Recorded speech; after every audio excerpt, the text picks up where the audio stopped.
So a boat goes 4 kilometre upstream and 4 kilometre downstream in 1 hour। 1 घंटे में जो boat होता है वो अपस्ट्रीम में चलता है और डाउनस्ट्रीम में। तो यानी कि अपस्ट्रीम में जब वो बोट चलेगा तो 4 मान लो कि 4 किलोमीटर जाना है। अब जब अपस्ट्रीम में चलेगा नहीं, धारा के विपरीत, तो distance divide by speed equal to time होता है। और फिर 4 किलोमीटर जो है वो डाउन स्ट्रीम यानी कि धारा के साथ x प्लस वाई दोनों का जो टाइम लग रहा है मिला के वो 1 घंटा लग रहा है। इस चीज़ को मैं बस एक बार समझा दे रहा हूँ शॉर्ट में, उसके बाद से मैं आगे की तरफ बढ़ूंगा। आप लोगों को एक बार बस समझा दे रहा हूँ, इस पिक्चर को भी हटा दूंगा। यहाँ पे देखो x माइनस वाई कहने का मतलब क्या है, स्पीड स्पीड कहने का मतलब क्या, जब समंदर होता है, समंदर में कोई नाव चलती है और धारा भी होता है, तो कभी कभी क्या होता है कि आगे की तरफ नाव बढ़ती है और धारा अपोजिट डायरेक्शन में चलता है। आपको एग्जैक्ट स्पीड निकालना होता है जिस पे नाव चल रही है।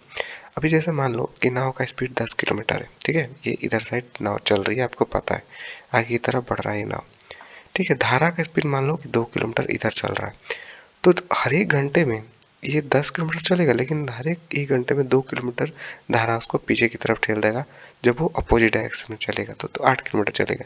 और जब जब धारा के साथ चलेगा, मान लो कि इधर चल रही है धारा और इधर नाव भी जाने लगा, तो 10 तो उसका खुद का स्पीड चल रहा है, लेकिन हर एक घंटा में धारा उसको 2 किलोमीटर अपने तरफ से आगे ले जाएगा, यानी कि 12 किलोमीटर आगे जाएगा, ठीक है। तो प्लस माइनस इसलिए होता है।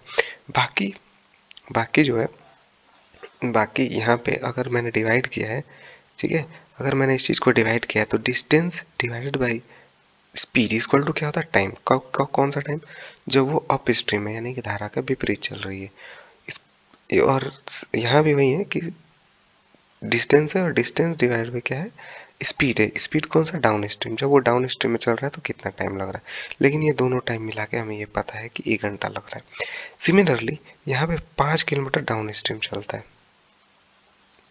यानी कि x प्लस वाई, और प्लस 3 किलोमीटर अप स्ट्रीम चलता है और उसको टाइम 55/60 आवर लगता है। आवर मैंने चेंज कर लिया इसको, ये आवर में है तो ये भी आवर में, ठीक है। ये दोनों टाइम मिला के लगता है 60, मतलब 55/60 या फिर 55 मिनट, ठीक है। अब यहाँ पे जो नॉर्मली होता है क्या ऐसे क्वेश्चन में, कि आप हिट एंड रन के तरफ भागते हो, जैसे कि मैंने भी क्वेश्चन कराया बहुत सारा ऐसा, तो उसमें हिट एंड रन में हम लोग करते हैं, टाइम एंड वर्क में भी ये चीज़ आता है, तो हिट एंड रन का हम लोग इस्तेमाल करने का कोशिश करते हैं। लेकिन अगर आप इसमें हिट एंड रन जाओगे तो कर नहीं पाओगे, क्योंकि आप टाइम वेस्ट करोगे अपना। अब यहाँ पे मान लो कि मैं x प्लस वाई का वैल्यू मानता हूँ तो 4 से बड़ा ही मानूंगा, क्योंकि 4 से अगर छोटा वैल्यू होगा यहाँ पे x प्लस वाई का, तो 1 से बड़ा हो जाएगा, ये 1 से बड़ा हो जाएगा तो आंसर नहीं आएगा।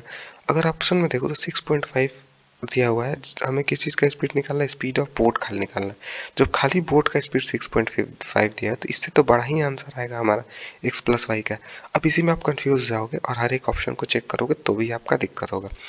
जो बेसिक मेथड है उससे हमको करना होगा। यहाँ बेसिक मेथड में जो सबसे ज़्यादा कारगर उपाय है ऐसे क्वेश्चन करने का, बेसिक मेथड सीखना बहुत ज़्यादा जरूरी है। इसीलिए जरूरी नहीं है कि हिट एंड रन से हमेशा हो जाए, तो इस क्वेश्चन को बेसिक मेथड से चली करते हैं। यहाँ पे हम 1/x माइनस वाई को हम a मान सकते हैं और 1/x प्लस वाई को क्या मान सकते हैं, b मान सकते हैं। अब क्वेश्चन आसान हो गया, देखो 4a हो जाएगा और प्लस 4b इक्वल टू 1, या फिर इसी को हम लोग a plus b equal to 1/4 लिख सकते हैं। लिख सकते हैं कि नहीं लिख सकते हैं, लिख सकते हैं।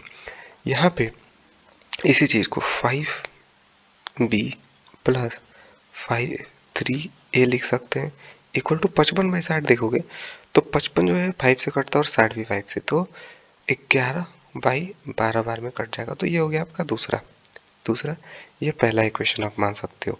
इस इक्वेशन में a या b का वैल्यू रख सकते हो पहले से निकाल के, ठीक है। आप b का वैल्यू इसमें रखते हैं मान लो, तो b का वैल्यू निकाल लोगे तो 1/4 माइनस a होगा यहाँ पे, तो 1/4 minus a plus 3a equal to 11/12। आगे फर्दर सॉल्व करेंगे इसको, तो यहाँ पे हो जाएगा 5/4, ठीक है, माइनस 5a प्लस 3a। देखो पूरा कर रहा हूँ, ऐसे चाहूँ तो मैं शॉर्ट भी कर सकता हूँ, अब इससे ज़्यादा मैं आगे नहीं बढ़ूंगा। तो यहाँ पे इधर डायरेक्ट मैं 2a लिख दे रहा हूँ, और इधर आप देखो तो 5/4 है 12, तो 12 नीचे आ जाएगा और चलते हैं 12 तो 15 माइनस 11, क्या हो जाएगा 4/12 और 1/3। तो इसको मैं मिटा दे रहा हूँ, डायरेक्ट लिख दे रहा हूँ 1/3। या फिर ए का वैल्यू, आप लोग ए का वैल्यू डायरेक्ट यहाँ पे 1/6 लिख सकता हूँ मैं। ठीक है, यहाँ पे सब चीज़ों को मिटा देते हैं। ए का वैल्यू डायरेक्ट हम क्या लिख देते हैं 1/6। ठीक है, सॉल्व करने के बाद अब आप चाहो, अगर ए का वैल्यू आपको मालूम चल गया, ठीक है, ए का वैल्यू आपको यहाँ पे मालूम चल गया कि 1/6 होगा, तो बी का वैल्यू भी निकाला जा सकता है। कैसे निकालेंगे हम लोग, 1/4 माइनस 1/6 बी का वैल्यू निकालने के लिए। तो यहाँ पे देखोगे तो 12 आप चाहो तो एलसीएम ले सकते हो, और 3 माइनस 2 1/12 हो जाएगा।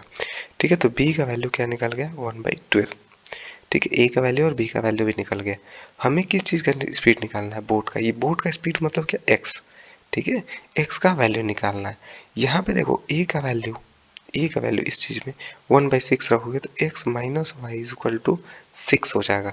और सिमिलरली बी का वैल्यू 1/12 अगर आप यहाँ रखो 1/12, तो एक्स प्लस वाई का वैल्यू क्या हो जाएगा 12।